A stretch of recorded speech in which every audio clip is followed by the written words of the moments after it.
பரிசுத்த நாமத்திற்கு மகிமை உண்டாவதாக. இந்த காலை வேளையிலே உங்கள் அனைவரையும் ஆண்டவராகிய இயேசு கிறிஸ்துவின் இன்ப நாமத்தில் உங்களை அன்போடு வாழ்த்தி வரவேற்கிறேன். சங்கீதம் 103:6 வாசிக்கிறோம். கர்த்தர் உருக்கமும் இரக்கமும் நீடிய சாந்தமும் மிகுந்த கிருபையுள்ளவர் என்று சொல்லி நாம் வாசிக்கிறோம். எனவே இந்த நாளின் செய்தியாக தேவ கிருபை தாங்குகிறது. எப்படியெல்லாம் நம்முடைய தேவ கிருபை தாங்கிறது என்று சொல்லி ஒரு சிறு செய்தி மூலமாக இதனாலே உங்களோடு நான் பகிர்ந்து கொள்ள ஆசைப்படுகிறேன். நினைவே நிச்சயமாக அழிக்கப்படும் என்ற செய்தி அங்கே யோனாவுக்கு வந்தது.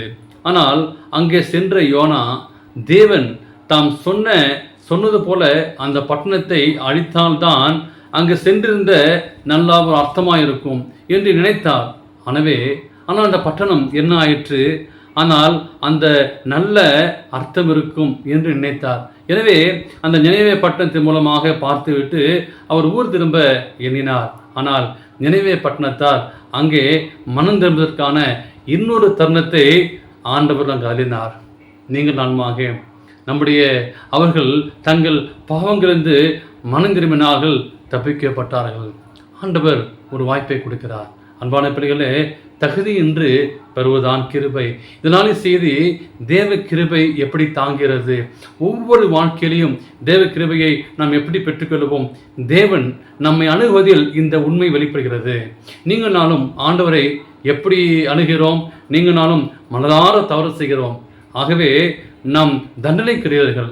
ஆனால் தேவனிலிருந்து நித்தமும் நீங்கள் நானும் வேண்டுகிற அந்த நன்மைகளை ஆண்டவர் நமக்கு கொடுக்கிறாரு. ஆனால் நாம் தகுதியற்றவர்கள்.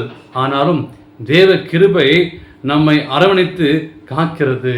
அவருடைய அன்பினுடைய கரத்தால் நம் கோபத்திலிருந்து நீங்கி அவருடைய உபதேசங்களையும் அவர் நம்ம நடத்தி செல்லும் பாதையையும் அவருடைய வாக்குத்தத்தங்களையும் நோக்கங்களையும் நீங்கள் நானும் பெற்றுக்கொள்ள முடியும். நம்முடைய தகுதிக்கு ஏற்ப தேவன் நம்மை நடத்துகிறார் என்றால் என்னவாகும்? ஜான் ரிட்டன் பாப் இப்படியாக சொல்கிறார். தேவ கிருபையை பற்றி வேதாகமும் பெரிதலை விளைக்கிறது. நாம் யாருமே அதனை அனுபவித்து உள்ளோம்.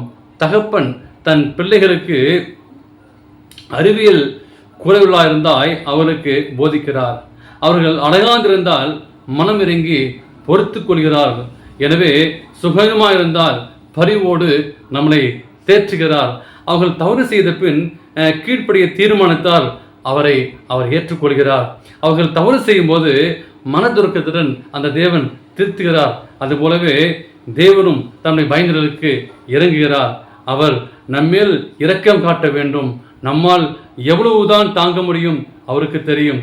அனைத்திலும் அவருடைய மனதுருக்கம் தெரிகிறது. எனவே தேவனிடத்திலிருந்து நித்தமும் வேண்டுகிற நன்மைகளுக்கு நாம் தகுதியற்றவர். ஆனால் தேவ கிருபை நம்மை அரவணைத்து காத்து கொள்கிறது. அந்த கிருபையை நாம் பெற்றுக்கொள்வோமா? இந்த காலவேளை தேவன் தாமே உங்களை ஆசீர்வதிப்பாராக. ஆமென்.